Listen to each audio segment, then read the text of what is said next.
ए आबरू दे गंगा वो दिन है याद तुझको, ए आबरू दे गंगा वो दिन याद है तुझको, उतरा तीरे किनारे जब कारवा हमारा। सलाम, नमस्ते, सत श्री अकाल। मैं हूं आपके साथ हर्षिता मिश्रा और आप देख रहे हैं टाइम्स मेल। इस वक्त हमारे देश में जो लोग कभी स्कूल न जा सके वही लोग सोशल मीडिया पर तलवार और सलवार का जिक्र कर रहे हैं। वो मुसलमानों को चढ़ा रहे हैं, मुसलमानों को तलवार देखकर सलवार खोलने वाली कौम कह रहे हैं। हमारे देश में तलवार देखकर सलवार किसी ने नहीं खोला। हाँ, आज के दौर में बहन बेटियों की इज्जत लूटने वाले को फूल माला पहनाकर सम्मानित किया जा चुका है, पर तलवार देखकर सलवार किसने खोल दिया, ये शब्द ही एक महिला विरोधी शब्द है जो राजपूतों पर सवाल खड़ा करता है। राजपूतों ने तलवार देखकर सलवार क्यों खोल दिया? मुसलमानों के मामा मामी, नाना नानी और फूफा और बुआ राजपूत ही हैं। जयपुर के राजपूतों को बताना चाहिए कि उनके बहन बेटियों के बारे में इस तरह के अपमानजनक शब्दों का इस्तेमाल क्यों किया जा रहा है। क्या बादशाह अकबर ने अपनी तलवार दिखाकर भारमल की बेटी से शादी की थी? क्या आमेर के राजा इतने डरपोक और बुजदिल थे कि उन्होंने अपनी बेटी अकबर के साथ ब्याह दी? अकबर के साथ कई राजपूत राजाओं ने अपनी बहन बेटियां ब्याह दी। अकबर तो अकबर ही था, पर अकबर के बेटों को भी राजपूतों ने नहीं बख्शा। अकबर के शहजादों ने अपनी बेटी ब्याहने की ऐसी होड़ लगी जिसे देखकर कहा जा सकता है कि राजपूतों ने मुसलमानों के साथ बहुत अन्याय किया। मुस्लिम बेटियों की शादी मुगल शहजादे के साथ नहीं होने दी, बल्कि अपनी बेटियों की शादी मुगलों से कराने के लिए कतार लगाकर खड़े हो गए। राजपूत और मुगल दोनों ही बहुत जाबाज और दिलेर कौम है। दोनों ने दूसरे के लिए जान दी है और जान ली भी है। मुगल इतने बड़े सुपर पावर बन चुके थे कि उनके घराने में रिश्तेदारी करना गर्व की बात हो चुकी थी। राजपूतों ने लाइन लगाकर मुगलों के साथ रिश्तेदारी की। यह कोई धर्म और खौफ का मामला नहीं था, बल्कि एक दूसरे के लिए सम्मान की बात थी। राजा ने राजा को अपना दामाद बनाया। राजा ने अपनी राजकुमारी की शादी शहजादे से कर दी। ये बिरादरी की नहीं बल्कि बराबरी की बात है। देसी भाषा में इसे टक्कर की शादी कहते हैं, यानी जैसा दूल्हा वैसी दुल्हन। आखिर क्यों राजपूतों ने संभाली मुगलिया सेना की कमान?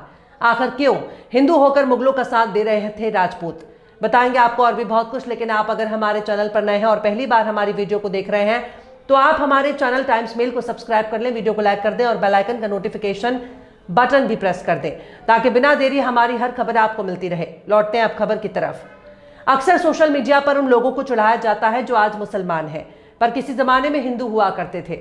उनके पूर्वज हिंदू राजपूत थे, पर राजपूतों से मुस्लिम राजाओं ने तलवार के दम पर शादी नहीं की, बल्कि राजा की रिश्तेदारी राजा से हुई। यानी राजकुमार की शादी राजकुमारी से हुई, जिसे आप कह सकते हैं कि मुगल शहजादों की शादियां राजपूत शहजादियों से हुई है। पर इतिहास बताता है कि शादियों की फेहरिस्त काफी लंबी है। जनवरी 1562 में आमेर के राजा भारमल की बेटी से मुगल बादशाह जलालुद्दीन मोहम्मद अकबर की शादी हुई और राजा भारमल का ताल्लुक राजपूतों के कछवाहा राजवंश है। इसके बाद 15 नवंबर 1570 में बीकानेर के राठौर राजवंश के राजा राय कल्याण सिंह की भतीजी से अकबर की शादी हुई। इसी साल यानी 1570 में मालदेव की बेटी रुक्मावती का अकबर से शादी हुआ और ये भी जोधपुर के राठौर राजवंश के राजपूत राजा थे। 1573 में नगरकोट के राजा जयचंद की बेटी से अकबर की शादी हुई। इसके बाद मार्च 1577 में डूंगरपुर के रावल की बेटी से अकबर की शादी हुई। इसके बाद 1581 में मोरता के राठौर राजपूत केशव दास की बेटी की अकबर से शादी हुई। इसके बाद शायद बादशाह अकबर बूढ़े हो गए थे और अब अकबर के बेटों से शादी करने के लिए राजपूतों ने कतार लगा ली। ये कतार भी बहुत लंबी है। 16 फरवरी 1584 को कछवाहा राजपूत भगवंत दास की बेटी से शहजादा जहांगीर यानी सलीम से शादी हुई। 1587 में जोधपुर के मोटा राजा की बेटी से जहांगीर की शादी हुई। इसके बाद 28 मई 1608 को राजा जगत सिंह की बेटी से जहांगीर की शादी हुई।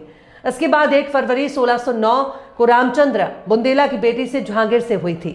खैर, शहजादा सलीम के बाद 2 अक्टूबर 1595 रायमल की बेटी से अकबर के बेटे दानियाल की शादी हुई। अप्रैल 1624 राजा गज सिंह की बहन से जहांगीर के बेटे शहजादा परवेज की शादी हुई।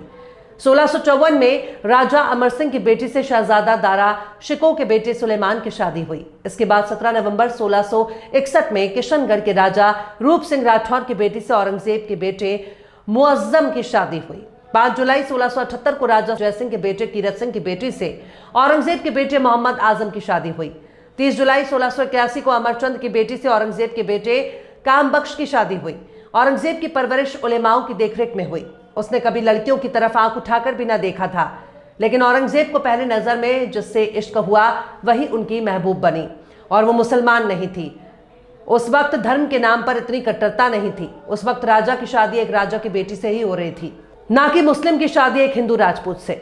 अगर मुगल सेना की बात की जाए तो अकबर से लेकर औरंगजेब तक मुगलिया सेना की कमान राजपूतों के हाथ में थी। इनमें सबसे पहला और मशहूर नाम है मान सिंह का, जो एक कछवाहा राजपूत थे।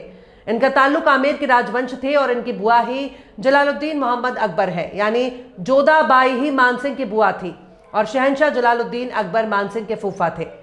मान सिंह के हाथ में मुगल सेना की कमान थी। मान सिंह के एक इशारे पर मुगल सेना किसी इलाके का नक्शा बदल सकती थी। मान सिंह अकबर के भरोसेमंद सेनापति थे, मुगल सेना के जनरल थे।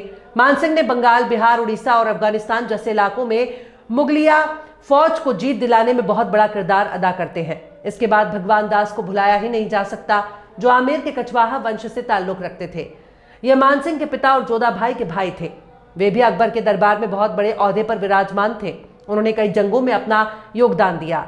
हालांकि जयमल का परिवार भी अकबर के करीबी लोगों में शुमार है, पर जयमल शुरू में अकबर के खिलाफ थे। 1568 चित्तौड़ के युद्ध में लड़ते हुए जयमल मारे गए, लेकिन बाद में उनके ही वंशज मुगल सेना में शामिल हो गए। इसके बाद बीकानेर के राजा राय सिंह भी अकबर के करीबी लोगों में शुमार थे, जिन्होंने अकबर की सेना में कमान संभाली और गुजरात अभियान में भाग लिया। इसके बाद बीकानेर के राजा पृथ्वीराज राठौर हैं, जो कि राय सिंह के भाई हैं। राजा पृथ्वीराज राठौर अकबर के दरबार में शामिल हुए और सैन्य अभियानों में योगदान दिया। रामदास कछवाहा मान सिंह के चचेरे भाई, जो अकबर की सेना में एक बड़े मिलिट्री कमांडर थे। माधो सिंह कछवाहा मान सिंह के भाई थे। इन्होंने भी मुगल सेना में अपना योगदान दिया और कई जंगों में हिस्सा लिया। आज के इस एपिसोड में हम सिर्फ अकबर दौर की बात कर रहे हैं, वरना पूरा का पूरा मुगल एम्पायर ही राजपूत एम्पायर कहा जा सकता है। राजपूतों ने अपनी बेटियां बादशाहों के साथ ब्याह दी। उनसे जो शहजादे हुए उनके साथ अपनी बेटियों की शादियां की। यहां तक कि लाइन लगाकर मुगल शहजादों से अपनी बहन बेटियों की शादियां कराई। उस दौर में ताकत और शोहरत मुगलों के पास थी और जिसके हाथ में मुगलिया सेना की कमान होती थी वही उस दौर का सुपर पावर होता था। राजपूतों ने मुगल सेना की कमान संभाली और खुद भी मजबूत हुए और अपने रिश्तेदार मुगलों का मरते दम तक साथ दिया। इसमें हिंदू और मुसलमान जैसा कोई मामला नहीं था। खुद अकबर की पैदाइश भी राजपूतों के राजमहल में हुई, उनकी परवरिश भी राजपूतों ने की। बाद में राजपूतों ने अकबर को अपना दामाद बना लिया, उनके बच्चों से रिश्तेदारियां की। ये सब कुछ इतिहास में दर्ज है, जिसे आप बचपन में पढ़ चुके होंगे। ये तय करना मुश्किल है कि तलवार देखकर सलवार किसने खोल दी, पर इतना तो तय है कि अगर तलवार देखकर सलवार खोलने का दावा गेरुआ टोले की तरफ से की जा रहा है तो उन्होंने राजपूतों की आन बान शान पर उंगली उठाई है। ऐसे लोगों को राजपूत ही अपनी स्टाइल में समझा सकते हैं।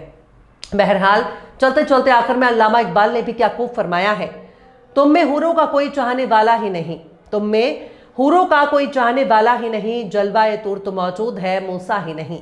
फिलहाल इस खबर में बस इतना ही। इस पूरी खबर को शम्स तबरेज ने लिखा है, जिन्हें आप ट्विटर पर भी फॉलो कर सकते हैं। ट्विटर हैंडल है @शम्स तबरेज काजी। ये वीडियो आपको कैसा लगा कमेंट बॉक्स में जरूर बताइए। वीडियो पसंद आए तो लाइक करें, शेयर करें और बेबाक, निष्पक्ष, स्वतंत्र पत्रकारिता को सपोर्ट करने के लिए आप हमारे चैनल टाइम्स मेल को जरूर से सब्सक्राइब करें और हाँ, बेल आइकन की घंटी वाली बटन आप जरूर से दबा दें ताकि आपको हमारे आने वाले नए वीडियो की नोटिफिकेशन फौरन ही मिल जाए। फिर मिलता है किसी और वीडियो में एक नई खबर के साथ। हर्षिता मिश्रा को दीजिए इजाजत। जय हिंद। अगर अभी तक आपने हमारे चैनल टाइम्स मेल को सब्सक्राइब नहीं किया है तो जल्दी से सब्सक्राइब कर दें और बेल आइकन भी प्रेस कर दें।